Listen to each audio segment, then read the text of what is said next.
Good morning students, welcome to Ishara classes. मैं Priyanka Ishra classes में आज आपके साथ डिस्कस करने जा रही हूँ। This is our second part of decimals. हमने फर्स्ट पार्ट बेटा कल कवर किया था। जो बच्चा चैनल पे नया हो प्लीज़ जाके वो वाला पार्ट देखे और उसके बाद आपको थोड़ा सा ये कंसेप्ट ज़्यादा अच्छे से क्लियर हो पाएगा और उसके बाद ये सेकेंड पार्ट करोगे तो आपको ज़्यादा कन्वीनियंट लगेगा। So this is our second part. Our topic is now comparison of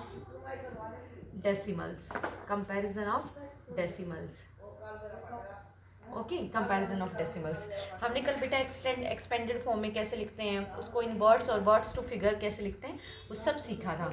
ठीक है बच्चे, अगर आपको मेरा चैनल अच्छा लगे तो प्लीज़ चैनल को लाइक करें, अपने फ्रेंड्स के साथ शेयर करें, सब्सक्राइब करें, बेल आइकन भी दबाएं, जिससे जब भी मेरी कोई नई वीडियो आएगी तो आपको एक नोटिफिकेशन सेंड कर दी जाएगी यूट्यूब की तरफ से।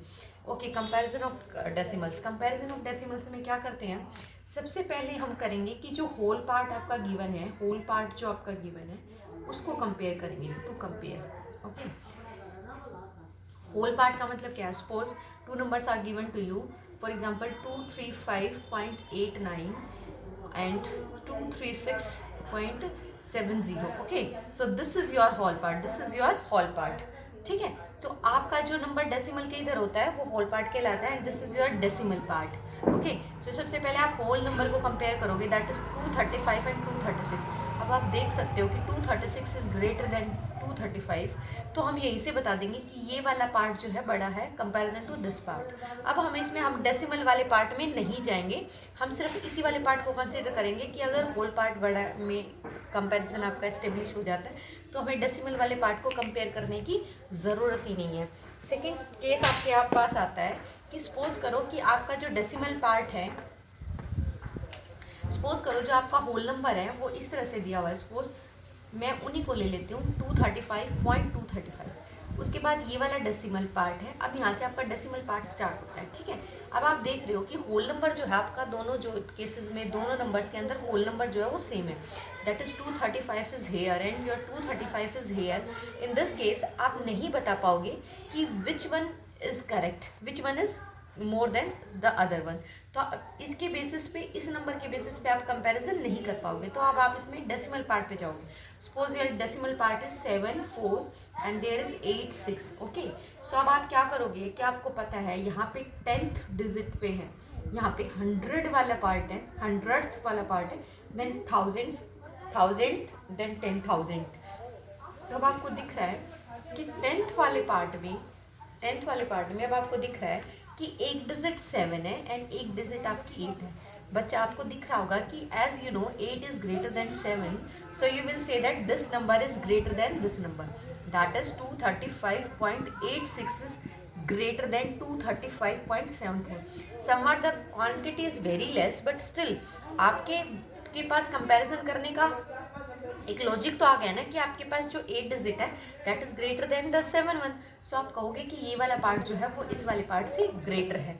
ओके, सेकेंड टर्म आप क्या लेके चलोगे, अगर आप सपोज करो कि जो फर्स्ट वाले डिजिट है वो भी सपोज सेम ही देगी, suppose consider 235.74 then 235.730। Okay, in this case आपको दिख रहा है जो होल पार्ट है is same in both the case, then you will go forward to the decimal part. Here you will observe that 7 is common in both the numbers. इसका मतलब है हम इसके बेसिस पे भी कंपैरिजन नहीं कर सकते। Then we will go to the next term. Here 4 is given and here 3 is given. हमें पता है कि 4 जो है 3 से बड़ा है। On this assumption we will say that 235.74 is greater than 235.73। अब मैं ये बात ऐसे क्यों बोल रही हूँ, देखो अब आपने जैसे एक नंबर बोला, you will said a number. अब मैं इसकी एक्सप्लेनेशन देती हूँ कि ऐसे क्यों होता है। अब आप इस नंबर को एक्सपेंड करोगे, सो 1s 10s 100 10th 100th, you will say that 2 cross 100, क्योंकि जो नंबर 100 की प्लेस वैल्यू पे होता है वो 100 से मल्टीप्लाइड होता है, plus 3 multiplied by 10 that is 10th की प्लेस वैल्यू पे जो नंबर होता है वो उससे मल्टीप्लाई होता है। 1s पे जो नंबर होता है वो 1 से multiplied that is 5 cross 1, plus अब डेसिमल पार्ट में आपको पता है कि जो 74 है वो ऐसे देखो 10th एंड 100th, तो यहाँ से डेसिमल स्टार्ट होता है 7 and 4। 10th का मतलब होता है your 1/10 and 100th means 1/100. Okay, so plus करोगे आप 7/10 प्लस 4/100. ठीक है, अब यहाँ तक वो नंबर मान लो सेम था. ठीक है, अब हमने एक नंबर में हमारा 4 था और दूसरे नंबर में 3 था. इसका मतलब क्या है कि किसी भी फ्रैक्शन के, किसी भी चीज़ के आपने 100 इक्वल पार्ट्स कर दिए. ठीक है, 100 इक्वल पार्ट्स कर दिए and 4 parts are taken by you. 4 parts are taken by you, that is this one. तो एक में तो आपने 4 पार्ट ले लिए, दिस वन पार्ट, और एक में आपने 3 पार्ट लिए. जब 100 इक्वल पार्ट्स हैं, you are taking suppose to taking 4 equal parts out of them, that means कि ये वाला वैल्यू जो है वो 3 वाली वैल्यू से बड़ा होगा, है ना. एक में आप 4 वैल्यूज को कंसीडर कर रहे हो and in second one you are considering 3 values. तो इस वजह से हम कहते हैं, ये इसका लॉजिक होता है. ऐसा नहीं है कि बस ऐसे डेसिमल्स को कंपेयर करते चले जाओ. नंबर्स तो हम सबको आते हैं ना, we all know how to count ना, बट इसका ओरिजिनल ये होता है. अब मैं इसको एक और क्वेश्चन आपको एग्जाम्पल लेके करके दे देती हूँ.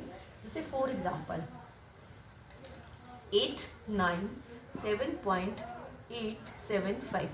ओके, 8, 9, 7.834 और यू सपोज दैट 874. अब इस बात को समझने की कोशिश करना. First of all what will we do, we will do to compare the whole part. Whole part is same. जब होल पार्ट सेम आ जाए देन कैंसिल आउट इट. इससे आपको फर्क नहीं पड़ेगा. अब मैं दोनों की एक्सप्लेनेशन लिख रही हूँ. I am writing 8/10